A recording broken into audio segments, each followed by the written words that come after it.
সমাধান দেওয়া আছে QD1 equal 410 minus 5P1 minus 2P2, QS1 equal minus 60 plus 3P1 এবং QD2 equal 295 minus P1 minus 3P2 এবং QS2 equal minus 120 plus 2P2। অর্থাৎ দেওয়া আছে দুইটা দ্রব্য এর চাহিদা QD1 QD2 এবং দুইটা দ্রব্যের যোগান QS1 QS2।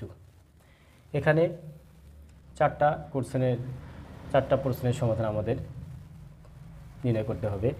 এক নম্বর হলো বা ক হলো দ্রব্যগুলো পরিপূরক না পরিবর্তক। খ নম্বর ভারসাম্য দাম ও পরিমাণ নির্ণয় করো।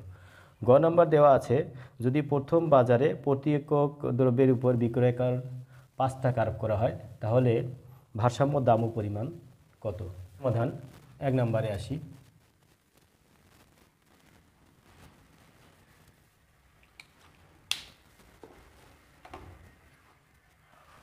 এক নম্বরে বলা আছে দ্রব্যদ্বয় পরিপূরক না পরিবর্তক।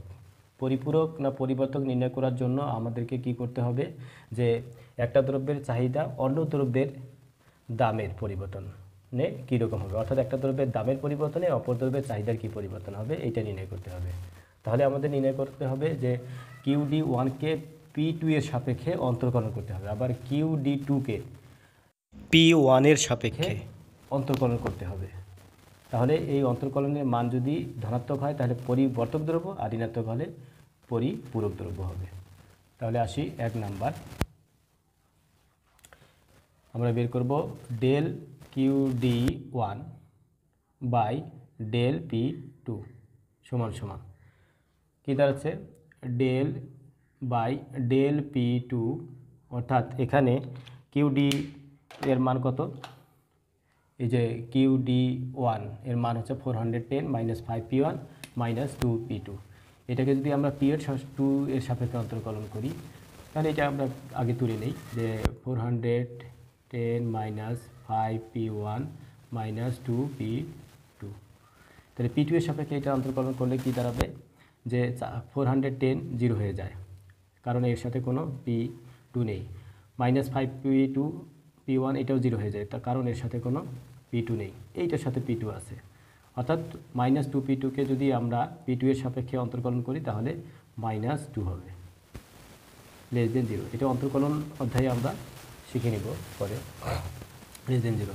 এবং del QD1 by del P1 del P1 এটাকে আবার P1 এর সাপেক্ষে অন্তর্কলন করব ইকুয়াল এই যে বা ডেল বাই ডেল P1, তাহলে QD1 এর মান কত 295 minus P1 minus 3P2 equal, তাহলে এইটাকে আমরা P1 এর সাপেক্ষে অন্তর্কলন করব। তাহলে এইটাকে P1 এর সাপেক্ষে অন্তর্কলন করলে হবে মাইনাস P1, তাহলে এটাও লেস দেন জিরো। তাহলে আমরা লিখব যে যেহেতু একটা দ্রব্যের দামের পরিবর্তনে অপর দ্রব্যের চাহিদার পরিবর্তন ঋণাত্মক, সুতরাং দ্রব্যদ্বয় পরিপূরক। ক নম্বরের অ্যান্সার শেষ, এটা ক নম্বর। তাহলে আমরা লিখব যেহেতু একটি দ্রব্যের দামের পরিবর্তনে অপর দ্রব্যের চাহিদার পরিবর্তন ঋণাত্মক, সুতরাং দ্রব্যদ্বয় পরিপূরক। তাহলে ক নম্বর হয়ে গেল। এখন আমাদের খ নম্বর নির্ণয় করতে হবে। খ নম্বর দেওয়া আছে ভারসাম্য দাম ও পরিমাণ নির্ণয় করো। এক্ষেত্রে আমাদের করতে হবে যে প্রথম বাজারের ভারসাম্য, আমরা লিখব প্রথম বাজারের ক্ষেত্রে কি হবে, প্রথম বাজারের ক্ষেত্রে হবে QD1 ইকুয়াল QS1। ভারসাম্য অবস্থায় আমরা জানি চাহিদা সমান যোগান। তাহলে এখানে দুইটা দ্রব্য আছে, একটা প্রথম বাজার একটা দ্বিতীয় বাজার। তাহলে 1গুলো হচ্ছে প্রথম বাজার আর 2গুলো হবে দ্বিতীয় দ্রব্যের বাজার। তাহলে QD1 ইকুয়াল QS1 বা QD1 এর মান কত 410 minus 5P1, 410 minus 5P1 minus 2P2 equal QS1 কোনটা এইটা minus 60 plus 3P1 minus 60 plus 3P1 এই তো। তাহলে আমাদেরকে এখানে কি করতে হবে যে P1 P2গুলো এইদিকে রাখবো আর বাকিগুলো অন্যদিকে নিয়ে যাই, আগে দেখি বা সবগুলোই আমরা এদিকে নিয়ে আসি আগে। তাহলে 410 মাইনাস 5P1 মাইনাস 2P2 এই দিকে -60 আছে, বাম দিকে আসলে হবে +60। তারপর কি হবে 3p1 প্লাস এইখানে আসলে -3p1 = 0 সেট করলাম। বাহ, এখন 410 আর এইদিকে হচ্ছে 60, তাহলে কি দাঁড়াচ্ছে 470, দুইটা প্লাস 470 -5p1 আর এখানে -3p1, এই দুইটা যোগ করলে হবে -8p1 8p1, আর এদিকে দাঁড়াচ্ছে কত -2p2 -2p2 = 0। বাহ, এখান থেকে আমরা দেখতে পাচ্ছি যে 2, এটাও 2 দ্বারা বিভাজ্য, এটাও 2 দ্বারা বিভাজ্য, এটাও 2 দ্বারা বিভাজ্য, তাহলে 2 দ্বারা উভয় পক্ষকে আমরা যদি ভাগ করি তাহলে কি হয় দেখি। এখানে 470কে যদি আমরা 2 দ্বারা ভাগ দেই তাহলে কত পাবো 235। তাহলে 8p1, তাহলে এখানে 4p1 আর এখানে দাঁড়াচ্ছে p2 = কত 0। বাহ, এখানে কি দাঁড়াচ্ছে যে 2 দ্বারা যদি আমরা এই শূন্যকে ভাগ দিই তাহলে শূন্যই হয়ে গেল, তাহলে 235 -4p1 -p2 = 0। একটা কথা আমাদের মনে রাখতে হবে, আমাদের প্রথম বাজারের ভারসাম্য আর দ্বিতীয় বাজারের ভারসাম্য থেকে p1 p2 এর মান বের করতে হবে। কাজে এখানে আমরা এই যে p2 বা p1টাকে আমরা বাম দিকে রাখবো, বাকি সব ডান দিকে নিয়ে যাব। তাহলে আমরা এখানে p2কে আমরা বাম দিকে রাখতে পারি, তাহলে কি দাঁড়াচ্ছে -p2 = কি দাঁড়াচ্ছে, এই ডান দিকে নিয়ে গেলে 4p1 হয়, এদিকে মাইনাস আছে, ডান দিকে প্লাস হয়ে যাবে, আর একটা আছে 235, এদিকে হবে -235। এটা হয়, উভয় পক্ষকে -1 দ্বারা গুণ করি, অতএব p2 = এখানে দেবো -4p1 এখানে -235 ছিল, এখানে হবে +235। তাহলে এইটা 1 নং সমীকরণ আমরা পেলাম। আবার দ্বিতীয় বাজার কি, দ্বিতীয় বাজারে কি হবে, ভারসাম্য অবস্থায় QD2 = QS2 হবে এটা। বা আমরা এখানে QD2 এর মান কত 295 -p1 -3p2, এটা ইকুয়াল কত হবে, এই যে এখানে QS2 আছে 120 প্লাস 2p2 -120 প্লাস 2p2, এই তো। বাহ, এখানে আমরা কি করব, এখানে সবগুলো আবার বাম দিকে নিয়ে আসবো, তাহলে 295 -p1 -3p2, এখানে 120 আছে প্লাস, এদিকে আসলে মাইনাস আছে, এদিকে আসলে প্লাস 120 -2 প্লাস 2p2 আছে, এদিকে আসলে -2p2 = 0। বা এখন আমরা কি করব, 295 আছে, এর সাথে 120 যোগ করব, তাহলে কত হয় 295 120 295 প্লাস 120 415 হয়, 415। এখানে p1 -p1 আর এখানে -2p -p1 আছে শুধু -p1, আর এখানে -3p2, এখানে -2p2, দুইটা মিলে যোগ করলে হবে -5p2 = 0। বা এখন আমরা কি করব, এখন আমরা 1 নং সমীকরণ থেকে এই যে p2 এর মান পেয়েছি, আমরা p2 এর মানটা এখানে বসিয়ে দেব, তাহলে কি হয় দেখি, 415 -p1 -5 ইন্টু p2 এর মান এখানে -4p1 প্লাস 235 = 0। বা 415 -p1 -5 এর সাথে এই রাশিটাকে আমরা এখন গুণ করে দিব, তাহলে কি হয়, এই মাইনাস হবে প্লাস, 4 5 20 p1, আর এই মাইনাস এই প্লাসে এই মাইনাস, তাহলে 5 দিয়ে 235কে গুণ করব, 235 ইন্টু 5, তাহলে 235 ইন্টু 5, তাহলে কত হয় 1175 = 0। বা এখন এখানে আছে 415 আর এখানে আছে -1175, তাহলে 1175 থেকে 415 আমরা বিয়োগ করব, 415, তাহলে 760 হয়, 760। তারপর এখানে -p1 আর এখানে আছে +20p1, তাহলে কি হবে 20 থেকে 1p1 বিয়োগ যাবে, তাহলে মাইনাস 19p1 ইকুয়াল 0, বা আমরা এখানে হচ্ছে মাইনাস 19p1 ইকুয়াল এই যে 760 এই পাশে আসলে মাইনাস 760, বা p1 ইকুয়াল কী হবে মাইনাস 760 ডিভাইডেড বাই মাইনাস 19, এই মাইনাস কেটে যায়, তাহলে 760কে আমরা 19 দ্বারা ভাগ দেব, 40 হয়ে যায়, তাহলে এখানে 40। আমরা লিখব অতএব প্রথম বাজারের যে দাম সেটা হবে ভারসাম্য দাম হবে 40। আমরা পেয়ে গেলাম প্রথম বাজারের ভারসাম্য দাম 40। এইখানে যে আমরা মানটা বসালাম 1 নং সমীকরণ থেকে যে P2 এর মানটা বসালাম, এখানে আমরা একটা সাইড নোট দিতে হবে, যেহেতু বা এখানে দিতে হবে 1 নং থেকে, 1 নং থেকে, তাহলে ক্লিয়ার হয়ে যায় 1 নং থেকে। এখন আমরা কি করব, এই P1 এর মান আমরা হয় প্রথম বাজারের চাহিদা অথবা যোগান অপেক্ষকে বসাই দেব। যোগান অপেক্ষকে বসাই দিলে সহজে হয়।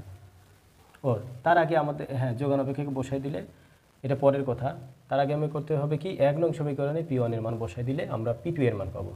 তাহলে আমরা কি লিখব, 1 নং সমীকরণে, বা এটা লিখতে পারি যে P1 এর মান 1 নং এ বসাই, 1 নং এ বসাই। P1 এর মান কত নং এ বসাবো, 1 নং এ বসাই।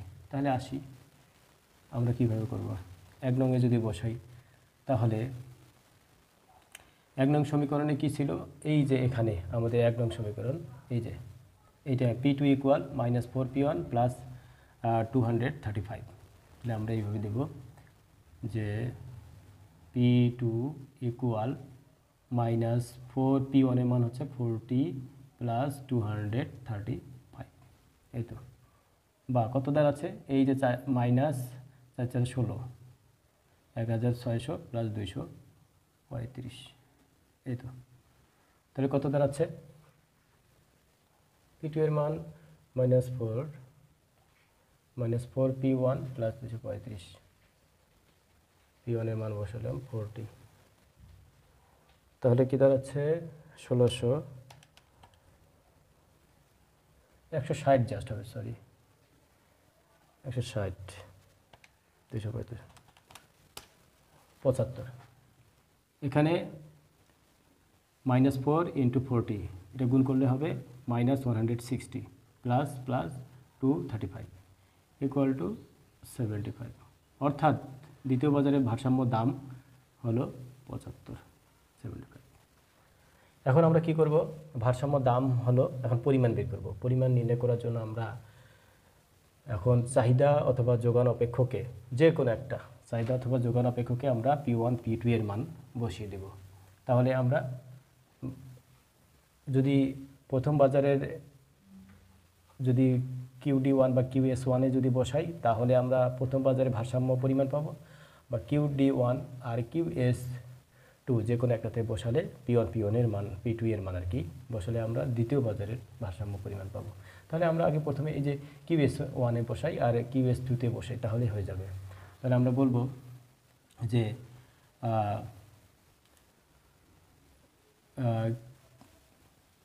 কি বলা যায় এটা, যে প্রথম বাজারের যোগান অপেক্ষক থেকে পাই, প্রথম বাজারের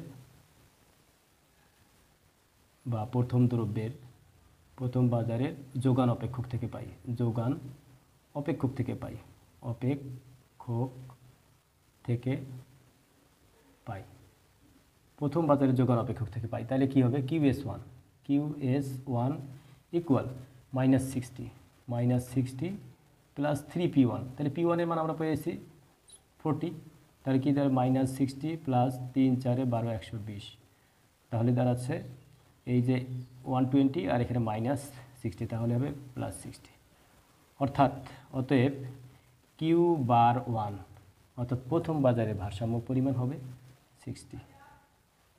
আবার আমরা প্রথম বাজারের দ্বিতীয় বাজারের যোগান অপেক্ষক থেকে পাই, আবার দ্বিতীয় বাজারের যোগান অপেক্ষক থেকে পাই, যোগান অপেক্ষক থেকে পাই, কি পাই, এইখানে আমরা P2 এর মান বসাই দিব, P P1 থাকলে P1ও বসাইতাম। তাহলে QS2 ইকুয়াল কত হবে -120 প্লাস 2 P2 এর মান কত, P2 এর মান পেয়েছি 75 বা -120 প্লাস, এখন 75কে যদি আমরা 2 দ্বারা গুণ করি তাহলে কত হবে 150, 5 দুগুণে 10 আর 7 দুগুণে 14 15, তাহলে 150 থেকে যদি 120 বিয়োগ দেওয়া যায় তাহলে 30 হয়। অর্থাৎ দ্বিতীয় বাজারের ভারসাম্য পরিমাণ, অর্থাৎ এখানে আমরা আসি, অতএব Q2 বার ইকুয়াল টু কত 30 অ্যান্সার। তাহলে খ নম্বরের অ্যান্সার আমরা পেয়ে গেলাম, গ নাম্বার আমাদের নির্ণয় করতে হবে যে যদি প্রথম বাজারে একক প্রতি বিক্রয় কর 5 টাকা আরোপ করা হয় তাহলে ভারসাম্য দাম ও পরিমাণ কত। তাহলে এই ক্ষেত্রে আমাদের একটা জিনিস মনে করতে হবে যে যদি বিক্রয় কর আরোপ করে, বলছে যে প্রথম বাজারে অর্থাৎ P1 প্রথম বাজারে বিক্রয় কর, তাহলে এই দুইটা যোগান অপেক্ষকের ক্ষেত্রে যদি P1 যেটাতে থাকবে সেই P1 থেকে আমরা যদি কর আরোপ করা হয় বিক্রেতার উপরে, তাহলে P1 থেকে আমরা সেই সমপরিমাণ কর বিয়োগ করব। মানে আমরা লিখব প্রথম বাজারে একক প্রতি 5 টাকা কর আরোপ করলে নতুন যোগান অপেক্ষক হবে। প্রথম বাজারে একক প্রতি 5 টাকা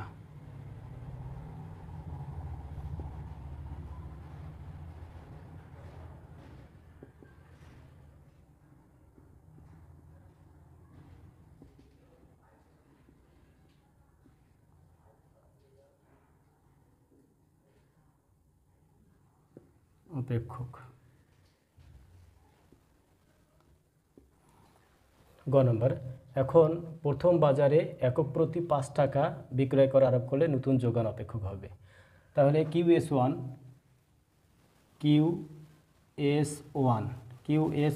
এখানে কর যেহেতু বসাচ্ছি আমরা, এই জন্য QS1 এখানে টি চিহ্ন দিই তাহলে ভালো হবে। QS1T বা এইটা এভাবে দিতে হবে QS1T, এভাবে লিখলেও হবে। QS1T equal -60 plus 3P1। এই যে P1 থেকে আমরা কি করব, যে 5 টাকা বিয়োগ করব, তাহলে দেখা যাচ্ছে -60 প্লাস, এটা আমরা ব্র্যাকেটটা উঠাই দিব, অর্থাৎ 3P1 মাইনাস 3 5 15, তাহলে কি দাঁড়াচ্ছে -60 আর -15 যোগ করলে হবে 75, -75 প্লাস কত 3P1, অর্থাৎ QS1T দাঁড়ালো, QS1T অর্থাৎ প্রথম বাজারে নতুন যোগান অপেক্ষক -75 প্লাস 3P1 হলো। এখন যদি এই যে QS2 এর সাথে এই অপেক্ষকে যদি P1 থাকতো তাহলে এখানেও আমরা বিয়োগ করতাম, কিন্তু এখানে P1 নেই, এই জন্য আমাদের এটা করতে হবে না। এখন প্রথম বাজারের ক্ষেত্রে আমরা কি করব, প্রথম বাজারের ক্ষেত্রে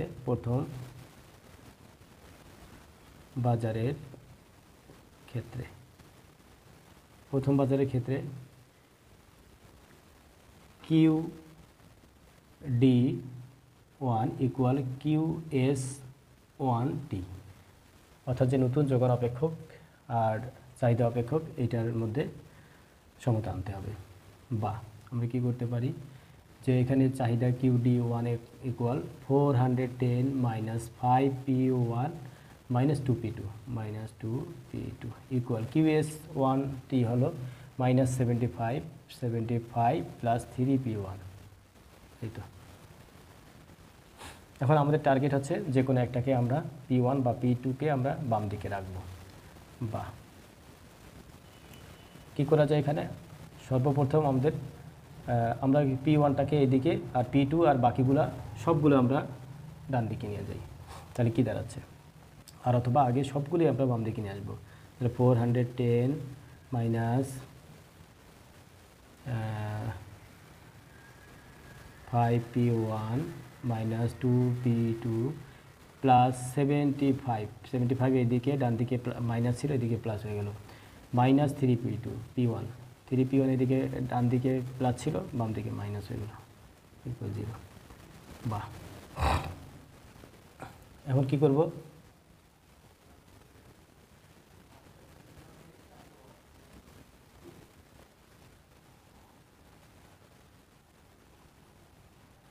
আমরা ক্যালকুলেট করে দিই। এখন 410 আর এখন 75 কত হয়? 485। এটা প্লাস 485 মাইনাস পিও 5p1, এখানে মাইনাস 3p1, তাহলে হবে মাইনাস 8p1, আর এখানে মাইনাস 2p2 ইকুয়াল কত? 0 হয়ে যাচ্ছে। এখন আমরা কি করব? যে কোনো একটাকে হয় 8p1 অথবা 2p1 এদিকে রাখবো, আর অথবা এটাও করতে পারি, এইটাকে আমরা এইভাবে রাখলাম, এটার নাম দিলাম 1 নং সমীকরণ, এটার নাম দিলাম 1 নং সমীকরণ। আবার দ্বিতীয় বাজারের ক্ষেত্রে কি লিখব? দ্বিতীয় বাজারের ক্ষেত্রে কি হবে? QD2 equal QS2। তাহলে এখানে QD2 কত আছে? বা 295 minus P1 minus 3P2 equal কত? মাইনাস 120 প্লাস 2P2 এই তো। তাহলে আমরা কি করব এখানে? বা এখন আমরা এই যে এই রাশিগুলো, আমরা P1 এর মান আমরা যে কোনো একটাকে বাম দিকে রাখবো, P1 অথবা P2কে, বাকি সবগুলো ডান দিকে রাখবো। তাহলে P1টাকে আমরা বাম দিকে রাখি এখানে, তাহলে কি হয় দেখি। Minus P1 equal minus 120 plus 2P2, এইদিকে আছে 295 প্লাস অবস্থা, এদিকে হবে মাইনাস 295, আর এখানে মাইনাস 3P2 আছে, তার ডান দিকে হবে প্লাস 3P2 বা P1 minus P1 equal to কত দাঁড়াচ্ছে? মাইনাস 120 মাইনাস 295, এই দুটো আমরা যোগ করলে কত হবে? 120 প্লাস 295 415 মাইনাস 415, আর এখানে প্লাস হচ্ছে প্লাস 2P2 প্লাস 3P2, তাহলে প্লাস 5P2 বা মাইনাস P1। এখন আমরা কি করতে পারি? P1 এর মান এইখানে মাইনাস আছে, আমরা মাইনাসটাকে উঠাই দেব। উভয় পক্ষকে আমরা যদি -1 দ্বারা গুণ বা ভাগ করি তাহলে কি হবে? অর্থাৎ এই মাইনাস P1টা উঠাই দেওয়ার জন্য আমরা মাইনাস P1 দ্বারা উভয় পক্ষকে, এইটাকে আর এইটাকে যদি গুণ করি তাহলে এখানে প্লাস P1, এইদিকে কী হবে? অর্থাৎ এইটার মাইনাস ছিল, আমরা প্লাস নিয়েছি, তাহলে এগুলোর সবগুলোর সাইন চেঞ্জ হবে। তাহলে কী হবে? মাইনাস ছিল, এখানে প্লাস 415, এখানে প্লাস ছিল, এখানে মাইনাস 5P2, এটা হবে 2 নং সমীকরণ। এখন 2 নং সমীকরণ থেকে P1 এর মান আমরা 1 নং সমীকরণে বসাই।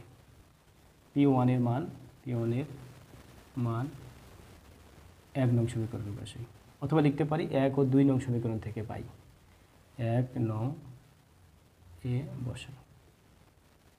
তাহলে 1 নং এ যদি বসে তাহলে কি দাঁড়াচ্ছে? 485 মাইনাস, এই যে এখানে আছে 8P1, 8P1 এর জায়গায় আমরা কত বসাবো? 415 মাইনাস 5P2 ব্র্যাকেট ক্লোজ, তারপর মাইনাস 2P2 ইকুয়াল 0, এটা। বা এখন করব 485 মাইনাস, এখন এটা ব্র্যাকেটটা আমরা 8 এর সাথে এই রাশিগুলোকে গুণ করে দেবো, তাহলে 415 গুণন 8 3320, তাহলে 3320, এই মাইনাস প্লাস হয়ে গেল, 5টা 40P2 মাইনাস 2P2 ইকুয়াল 0। এখানে মাইনাস 3320 আর এদিকে প্লাস 485, তাহলে হবে মাইনাস, এইটা থেকে এটা যদি আমরা বিয়োগ দেই তাহলে কী হবে? 2835 প্লাস এখানে 40P2 থেকে 2P2 বিয়োগ করলে হবে 38P2 ইকুয়াল 0, বা মাইনাস, এখন এই 38P2 ইকুয়াল এই যে মাইনাস 2835, এদিকে গেলে হবে 2835। অতএব P2 সমান কত, এই 2835কে আমরা 38 দ্বারা ভাগ দেবো, 2835 ভাগ 38 ইকুয়াল টু কত, 74.6। অতএব P/2 অর্থাৎ প্রথম বাজারের যে ভারসাম্য দাম হলো 74.6।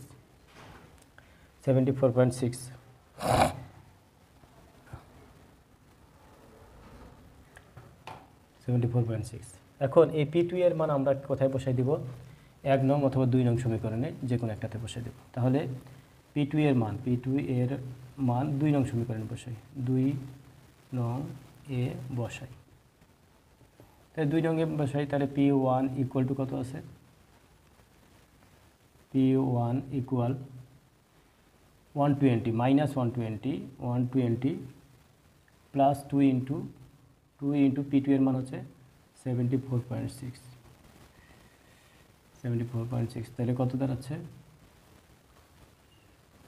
বা P1 সমান এখানে 120 মাইনাস 120 প্লাস এই যে 74.6কে আমরা 2 দ্বারা গুণ করব,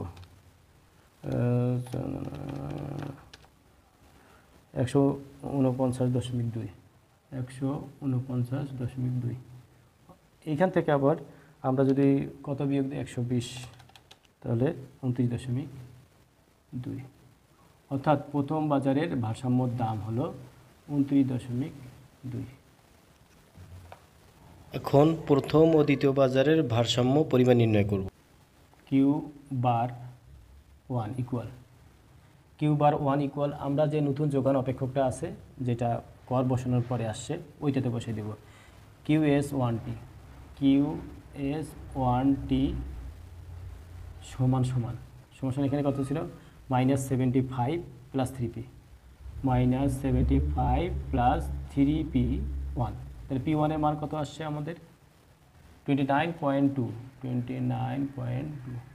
তাহলে সমান কত হচ্ছে, -75 প্লাস, এখন 29.2কে আমরা 3 দ্বারা গুণ করব, 3 দ্বারা গুণ করে যোগ করব, এখানে -75, তাহলে এটা কত আসে 87.6। তাহলে 87.6 থেকে আমরা 75 বিয়োগ করব, 75, তাহলে কত আসছে হচ্ছে 12.6। অর্থাৎ Q/1 ইকুয়াল হলো 12.6। এখন যদি আবার QS2তে যদি আমরা আবার এটাতে যদি P2 এর মান বসাই, আবার Q/2 ইকুয়াল QS2 সমান এখানে কত ছিল, -120 মাইনাস 120 প্লাস কত 2P2 এর মান আমরা কত পেয়েছি 74.6, 74.6 ইকুয়াল কত হচ্ছে, এখন 120 থেকে আমরা 74.6কে 2 দ্বারা গুণ করে 120 সেটা থেকে বিয়োগ করব, 74.6 গুণন 2 বিয়োগ 120 কত আসে 29.2। অর্থাৎ Q/2 ইকুয়াল 29.2 অ্যান্সার পেয়ে গেলাম। ধন্যবাদ সবাইকে।